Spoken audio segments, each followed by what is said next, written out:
White house میں اسرائیل، بحرین اور you اے ای کے درمیان معاہدے پر دستخط۔ معاہدہ ابراہیم کی تقریب کے موقع پر امریکی صدر نے اسرائیلی وزیر اعظم کو وائٹ ہاؤس کی سنہری چابی پیش کی۔ نیتن یاہو نے کہا امن کا نیا افق نمودار ہو رہا ہے۔ ٹرمپ بولے معاہدہ خطے میں جامع امن کی بنیاد رکھے گا۔ امارات کے وزیر خارجہ شیخ عبداللہ نے کہا دنیا کو امید کا پیغام ملے گا۔ فلسطینی حکومت اور سرکردہ تنظیموں نے معاہدے کو القدس سے قرار دے دیا۔ ترک میڈیا کے مطابق ترکی نے بھی یو اے ای اور بحرین کے اسرائیل کے ساتھ معاہدے کو مسترد کر دیا۔ اسرائیل سے تعلقات فی الحال نارمل نہیں ہو سکتے، قطر کا دو ٹوک جواب۔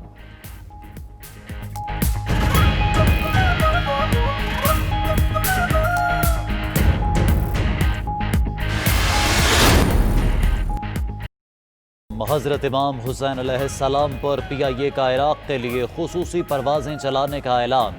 قومی ایئر لائنز نے نجف اور بغداد کے لیے خصوصی پروازوں کا شیڈول جاری کر دیا۔ خصوصی پروازیں 27 ستمبر سے 5 اکتوبر تک چلائی جائیں گی۔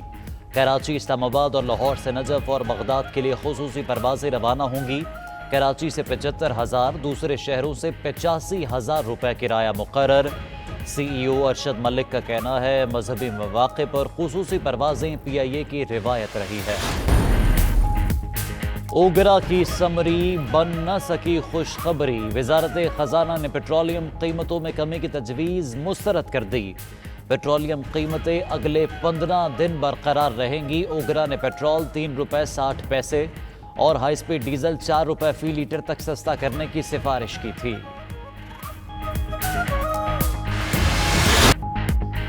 بھارت کو پھر سبکی کا سامنا، شنگھائی تعاون تنظیم کا پاکستان کے نئے سیاسی نقشے پر اتفاق۔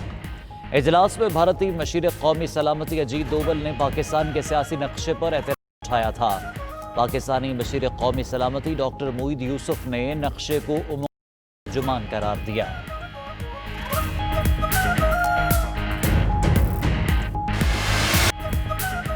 نواز شریف کے ناقابل ضمانت 22 ستمبر کو پیش کرنے کا حکم جاری۔ اسلام آباد ہائی کورٹ نے حاضری سے استثناء کی درخواستیں مسترد کر دیں۔ بذریعہ نمائندہ پیروی کی درخواست بھی مسترد۔ مفرور قرار دینے کی شروع۔ ادھر نواز شریف کی نئی medical reports Lahore high court میں جمع۔ ڈاکٹرز کے مطابق نواز شریف مریض ہیں، بہترین علاج کے لیے لندن میں رہنا چاہیے۔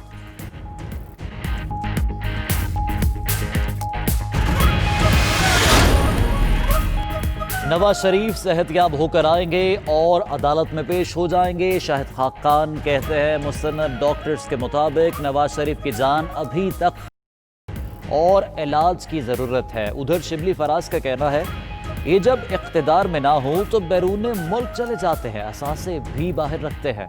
شہباز گل نے کہا میاں صاحب کی رپورٹیں ٹھیک نہیں آتی، تصویریں آتی رہتی ہیں۔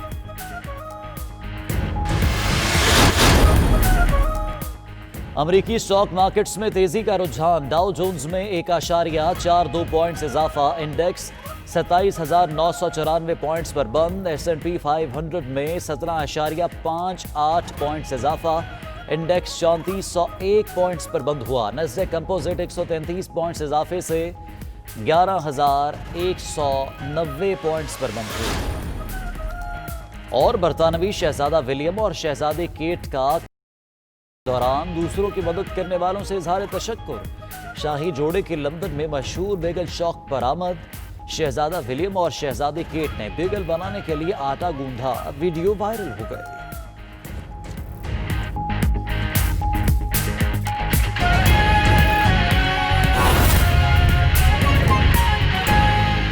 دی گئی جوہر ٹاؤن میں صرف کھیت تھے، وہاں لاہور سے کافی جوہر ٹاؤن باہر تھا، سڑک بھی وہ صحیح نہیں جاتی تھی، ٹوٹی ہوئی سڑک تھی۔ تو مجھے یاد ہے میں نے یہ کھیت دیکھے، 20 ایکڑ کی زمین تھی، اور ایک مجھے بڑی اچھی فیلنگ آئی کہ یہاں میں تصور کیا ایک پہلا پاکستان کا اسپیشلائز کینسر ہاسپٹل۔ اور وہ پھر جب سفر شروع ہوا تو ہر قسم کی مشکلات آئیں، کئی دفعہ ایسے دن ہوتے تھے جب کہ لگتا تھا کہ اب آگے ایک دیوار آ گئی، اب آگے نہیں پروجیکٹ جا سکتا. اور اسی طرح اس سے 20 سال بعد میں نے سوچا تھا میاں والی میں ایک ٹیکنیکل کالج بنا دوں. کیوں ٹیکنیکل کالج؟ کیونکہ میاں والی میں نوجوان بے روزگار تھے، منشیات کی طرف جا رہے تھے. تو میں نے کہا ٹیکنیکل کالج بناؤں گا، ان ہنر سیکھیں گے. تو کوئی زمینیں دکھاتے تھے مجھے، کوئی زمین، کوئی. پھر میں نے مجھے جدھر آج نمل یونیورسٹی بنی ہے اس زمین پہ مجھے لے گیا. سامنے ایک لیک تھی، پیچھے پہاڑیاں اور بیچ میں یہ زمین تھی. تو وہ مجھے یاد ہے جب میں نے وہ زمین دیکھی تو ٹیکنیکل کالج سے میں سوچا کہ یہاں تو یونیورسٹی بننی چاہیے. اور پھر جب میں نے فیصلہ کیا یونیورسٹی کا، سب نے کہا نہیں بن سکتی، کیونکہ کوئی بھی پرائیویٹ یونیورسٹی دیہات کے اندر نہیں بنی، صرف گورنمنٹ یونیورسٹیز دیہات میں بنتی ہے. اور لیکن وہ جو جگہ اتنی خوبصورت تھی اور ماشاءاللہ ہے، تو میں نے سوچا ٹیکنیکل کالج کے لیے تو وہ جگہ نہیں ہے، وہ یونیورسٹی کے لیے جگہ ہے. اس میں بھی بڑے پرابلمز آئے. سب نے کہا جی کہ آپ کو فیکلٹی، آپ کو پی ایچ ڈیز، آپ کو پروفیسرز ملیں گے نہیں جو اس ویرانے کے اندر جائیں گے. اور آج جو میں نے یہ اس کے اوپر کھڑے ہو کے وہاں دیکھا ہے، میں ایک ایسا آج آپ کے سامنے کہتا ہوں کہ میرے اندر ایک ایسی فیلنگ ہے کہ یہ جو ہم نیا پاکستان کا تصور کرتے ہیں، وہ یہ نیا پاکستان مجھے یہاں نظر آ رہا ہے. کیا نیا پاکستان کیا ہے؟ پہلے تو میں آپ کو کہوں، یہ ہم نیا پاکستان کی بات کرتے ہیں، وہ جب بھی کوئی مشکل وقت ہوتا ہے وہ کیمرہ مین جا کے ایک مائک پکڑ کے لوگوں کے پاس چلا جی کیا جی نیا کدھر ہے نیا پاکستان؟ تو لوگ برا بھلا کہتے ہیں کہ جی مہنگائی ہو گئی، اور واقعی مہنگائی ہوئی ہے، برے حالات ہیں. وہ کہتے ہیں جی بے روزگار ہیں، کدھر ہے نیا پاکستان؟ یہ اسی طرح ہی کراچی کے اندر مثلا فلڈ آئے ہوئے ہیں، تو آپ وہ بیچارے لوگوں کے اتنا پانی آیا ہوا، آپ جائیں جی بتائیں جی آپ کے کیا حالات ہیں، تو وہ کوئی تعریفیں کرے گا؟ تو جب ملک کے مشکل حالات ہیں تو لوگوں کے لیے مشکلات ہیں.